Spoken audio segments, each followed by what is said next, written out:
6ix9ine was going to tell me to tell you he love you. He said he really fucked with you, yo. Man, Shorty a real nigga. Shorty just seen me and greeted me. You hear me? Yeah. But yeah, man. Hey, most niggas be scared to come up to us. For what? Mello, that's what NBA YoungBoy right now, right? I don't know if it's his little thing, whatever. Suck on that balcony on that chair for $100. Jesus Christ. I told her I got 100 for you. That's all I got. Yeah, he got a deal. yeah, he got a deal. Yo, what's good, fam? Welcome back to the channel. Today we're breaking down one of the most complicated and messy rivalries in hip-hop, the long-running tension between 6ix9ine and NBA YoungBoy. And trust me, this ain't your average rap beef. This story stretches back years and includes snitching allegations, million-dollar deals, murder cases, and even label politics. We're talking about two of the most controversial names in the game and how their relationship shifted from mutual respect to straight-up hostility. So strap in, gang, because this one is crazy from the very beginning. Let's take it back. In 2018, both 6ix9ine and YoungBoy were on top of the world. 6ix9ine was skyrocketing with his wild image and aggressive music, while YoungBoy was building his own kingdom out of Baton Rouge. These weren't regular new artists.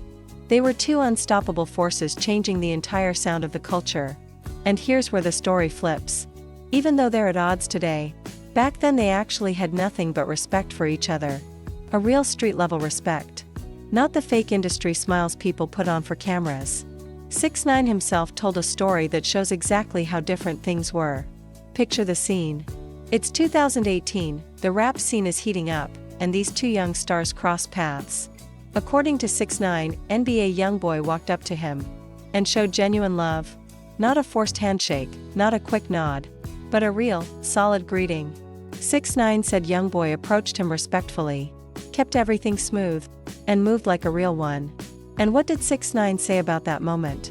He straight up called YoungBoy a solid dude, and said most people were too scared to even approach him back then. But YoungBoy wasn't on that kind of energy. He was calm, cool, and way more genuine than most people expected.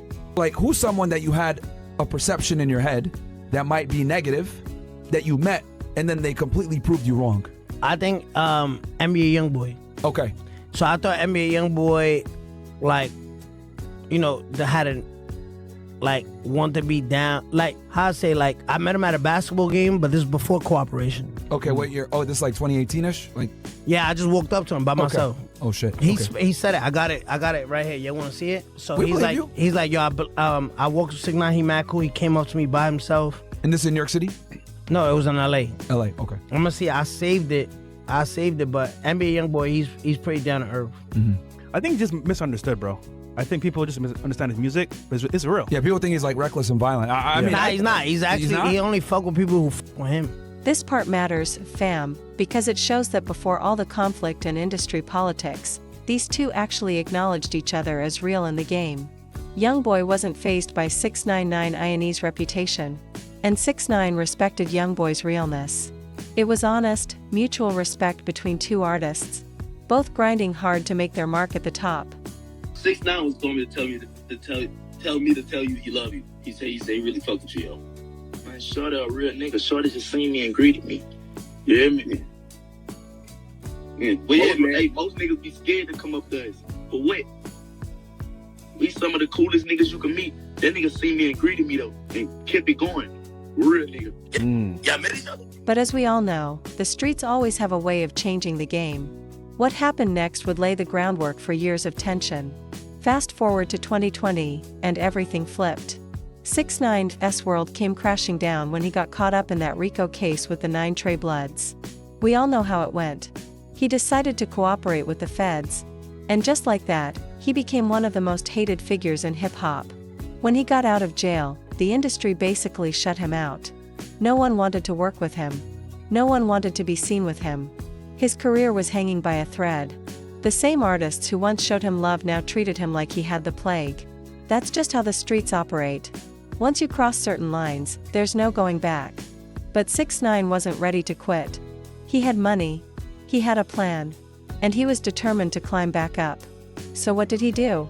He started reaching out to major artists, trying to buy his way back into relevance. And at the top of that list? NBA YoungBoy.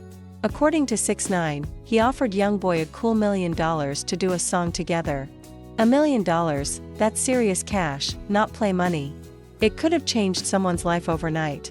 For a brief moment, it looked like it might actually happen. 6ix9ine said YoungBoy was seriously considering it. They had discussions, worked out the details, and it seemed like the collaboration was on. It would have been a massive boost for 6ix9ine's comeback. And a major payday for YoungBoy.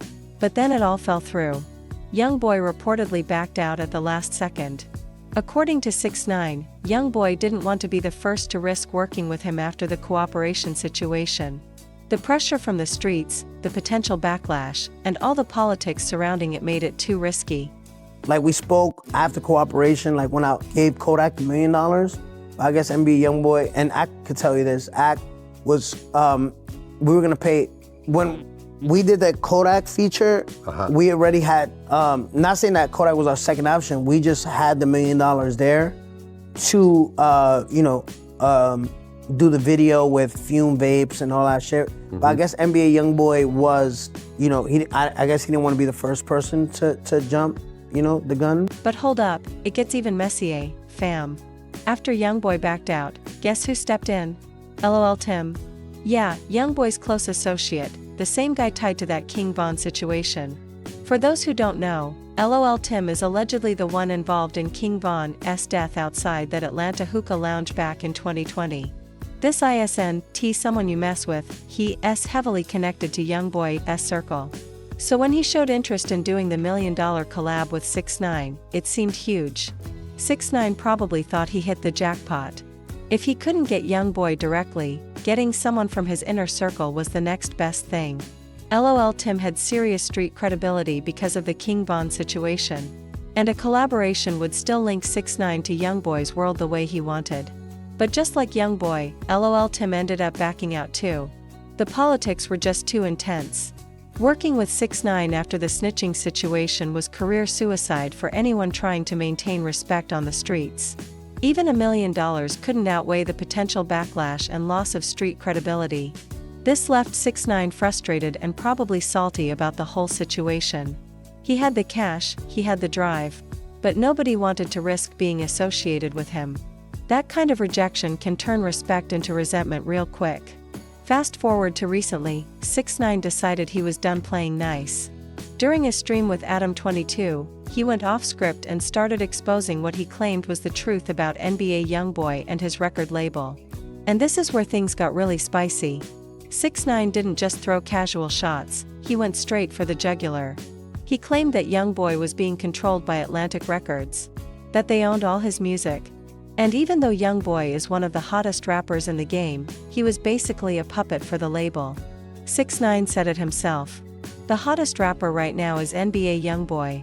They own all his music, Atlantic. If I'm lying, I'm flying right here. This was a direct hit on YoungBoy's credibility and his business smarts. In hip-hop, owning your masters and having control over your music is everything. It's the line between being the boss and just being an employee.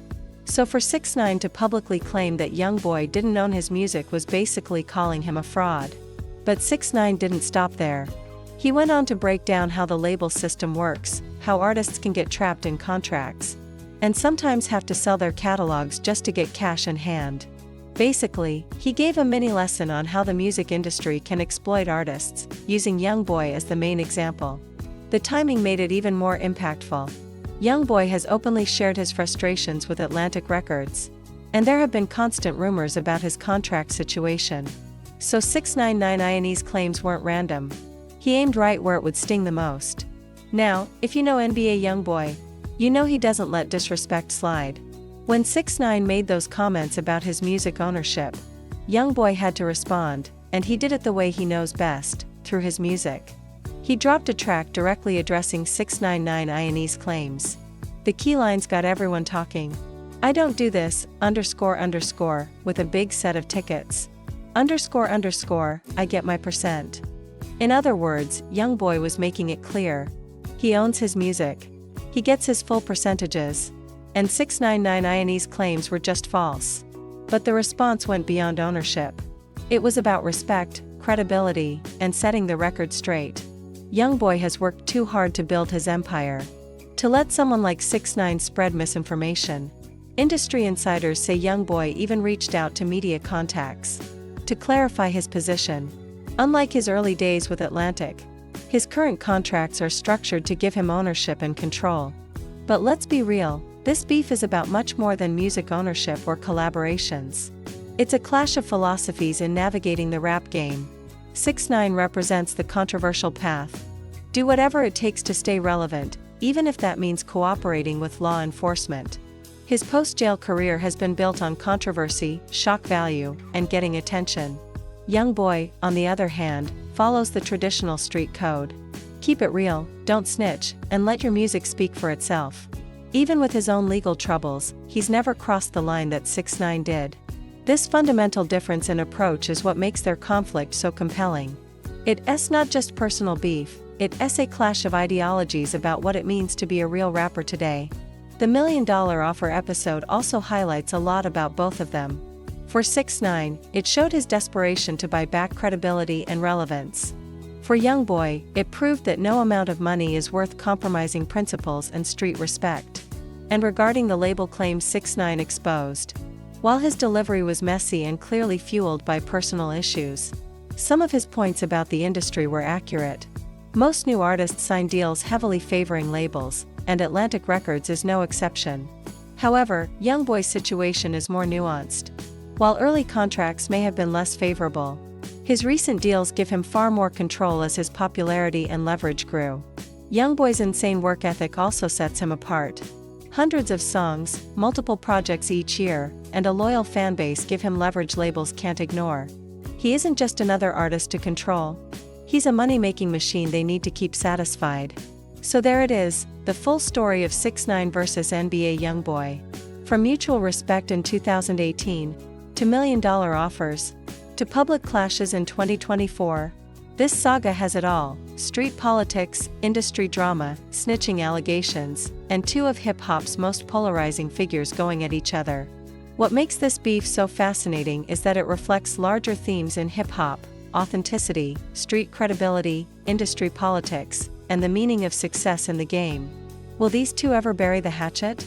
Probably not.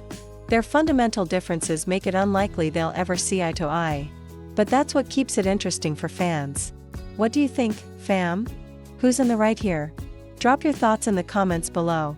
Make sure to like and subscribe for more hip-hop drama breakdowns. I'll catch y'all in the next one. Stay safe out there, and remember, keep it real, but keep it smart. Peace.